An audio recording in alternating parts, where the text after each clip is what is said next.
नमस्कार, मैं हूं आपका दोस्त आलोक कुमार। झुमाती में आपका स्वागत है। अभिवादन स्वीकार कीजिए मेरा। एक बार बाद जो कुछ पोल खुलता चला आ रहा है अंतर्राष्ट्रीय राजनीति में, कूटनीति में, ये बात साफ होती जा रही है। 17 जून को जो बातचीत हुई डोनाल्ड ट्रंप और प्रधानमंत्री नरेंद्र मोदी के बीच में, उस मुलाकात में डोनाल्ड ट्रंप कुछ चाहते थे। वो क्या चाहते थे, वहाँ के न्यूयॉर्क टाइम्स ने ये बात का खुलासा किया है। वो चाहते थे भारत उन्हें श्रेय दे दे, पाकिस्तान के साथ जो ऑपरेशन सिंदूर जो रुका उसका श्रेय सिर्फ श्रेय ही न दे। पाकिस्तान ने जिस हिसाब से लिख कर दे दिया नोबेल कमेटी को कि भाई ये शांति दूत हैं डोनाल्ड ट्रंप, इन्हें नोबेल प्राइज़ मिलना चाहिए, वो चाहते थे उनके दोस्त नरेंद्र मोदी भी लिख के दे दें। भाई कोई अपना हाथ काट के देता है क्या दोस्ती में? भारत का रुख है क्या? आज ये भी बात अलग है कि ऑपरेशन सिंदूर जो एक सीज्ड ऑपरेशन था उसमें डोनाल्ड ट्रंप कहीं नहीं थे। ये बार बार नरेंद्र मोदी अलग अलग मंच पे कहते रहे, और यही वो चिढ़ है, यही व्यक्तिगत चिढ़ है, वही एक बड़ी महत्वाकांक्षा है जो पूरी नहीं हो पाई भारत से।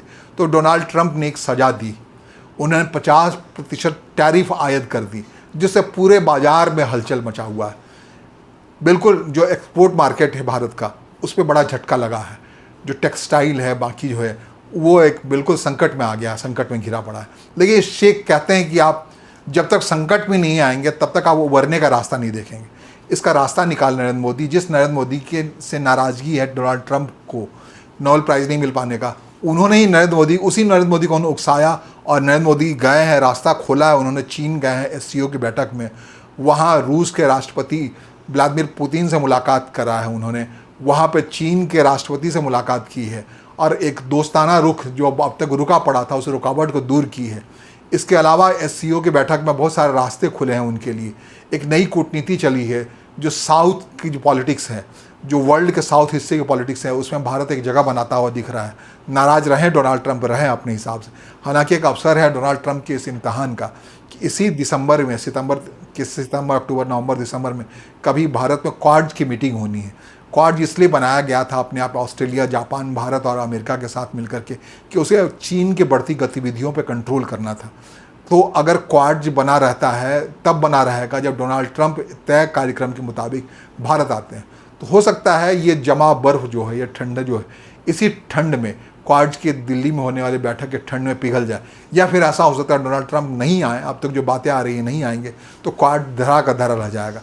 जो एक कोशिश थी भारत को अमेरिका अपने हिसाब से खड़ा किया जा रहा था बीते 25 साल में लगातार चीन के रोकथाम के लिए, जो द्वितीय आर्थिक शक्ति है उसके रोकथाम के लिए, उसे संतुलित करने के लिए, वो काम अमेरिका का ध्वस्त हो गया है। भारत से उनका संबंध लगभग ख़राब हो गया है डोनाल्ड ट्रंप की नीतियों की वजह से। अमेरिकन जो पॉलिसी मेकर्स हैं, कूटनीतिज्ञ हैं, इस बात से सिर पे हाथ रखे पड़े हैं कि कैसा राष्ट्रपति उन्हें मिला है, कि एक महत्वाकांक्षा, नोबेल प्राइज़ लेने की महत्वाकांक्षा व्यक्तिगत तौर पे उन्होंने बातचीत में नरेंद्र मोदी के सामने जाहिर किया। नरेंद्र मोदी का सिर झटक दिया, ना ऐसा हो नहीं सकता, ऐसा कैसे हो सकता है, मैं आपको श्रेय दे दूँ। और भारत की जो स्थापित नीति है, किसी मध्यस्थ को किसी मामले नहीं लेता, कम से कम पाकिस्तान के मामले में वो मध्यस्थ को तवज्जो देने के मामले में बिल्कुल दूर दूर तक है। यही तो शिकायत है पाकिस्तान की भारत से यही शिकायत है कि पाकिस्तान उठ करके जम्मू कश्मीर के मसले को UN में ले गया, मध्यस्थ की तलाश में ले गया। और भारत कहता है जब हम विवेकशील व्यक्ति हैं, दोनों विवेकशील हैं, तो हम अपने विवेक पे सवाल क्यों खड़ा करें? हम कोई मसला आपस में क्यों ना सुलझाएं? लड़ाई हो, दोस्ती हो, जो कुछ हो, व्यापार हो, ये तीसरे को लाने की क्या जरूरत है? हर विवेकशील देश आपस में बातचीत करता है। अमेरिका भारत की बात है तो आपस में बातचीत करेगा, वो तीसरा क्यों जाएगा? वो चीन के साथ जैसे ही बात हो रही है, तो चीन के साथ बातचीत हो रही है, नए सिरे से शुरू हुई, इसमें तीसरा क्यों जाएगा? ये बात चीन भी चाहता है कि अमेरिका ना आए, बिल्कुल आपस में दोस्ती हो चीन और भारत की। तो जब स्थापित नीति है, जैसे रूस के साथ भारत की एक नीति है कि स्थापित नीति है, उसमें तीसरा क्यों आएगा? कहीं भी नहीं आना चाहिए। परिपक्व देश और विवेकशील देश और संप्रभुत्व वाली देश के बीच में किसी तीसरे को बुलाना एक अपने आप में भारत की स्थापित नीति के खिलाफ होगा। इसलिए नरेंद्र मोदी ने ऐसा नहीं किया, प्रधानमंत्री नरेंद्र मोदी ने। और ये आग्रह करना भी अपने आप में बहुत छोटी बात है। अगर डोनाल्ड ट्रंप ने बातचीत में, मुलाकात में ऐसी बात की है 17 जून के फ़ोन कॉल में, प्रधानमंत्री मोदी से कहते हैं 35 मिनट तक बातचीत हुई, हालांकि भारत की ओर से इस बारे में कुछ नहीं कहा गया, वहाँ का अखबारों में छपा है। अगर बातचीत में डोनाल्ड ट्रंप ने ये बात कही कि भैया मेरे नोबेल प्राइज़ के लिए चिट्ठी तो लिख दो, भैया चिट्ठी लिख के कह दो कि भारत ऑपरेशन सिंदूर तुमने इसलिए ख़त्म किया कि हमने तुम्हें टैरिफ का धमकी दिया, हमने तुम्हें व्यापार का धमकी दिया, उस धमकी से डर के तुमने ये ऑपरेशन सिंदूर रोका, ये सारी बातें लिखो और ये लिख के दो कि हमने किया है डोनाल्ड ट्रंप को, माननीय डोनाल्ड ट्रंप को नोबेल कमेटी प्लीज़ आप नोबेल प्राइज़ दे दो। जैसा डर कर का जैसा कि एक ख़ास परिस्थिति में जा कर के जो आसिम मुनीर हैं, जो वहाँ पाकिस्तान के सेना अध्यक्ष हैं, फील्ड मार्शल, लंच में बैठे और उन्होंने एक चिट्ठी लिख के दे दी डोनाल्ड ट्रंप को, लीजिए भाई साहब, आपके लिए मैं लिख रहा हूँ, आपकी पेशबंदी के लिए लिख रहा हूँ, नोबेल कमेटी को आपको नोबेल प्राइज़ मिलना चाहिए। तो भारत और पाकिस्तान में समझ में यही अंतर है।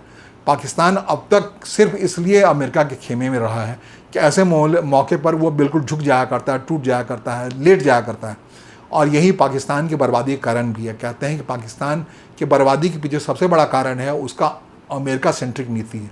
भारत ने भी पिछले 25 साल से लगभग अमेरिका सेंट्रिक तो काम किया, लेकिन लेटा नहीं कभी।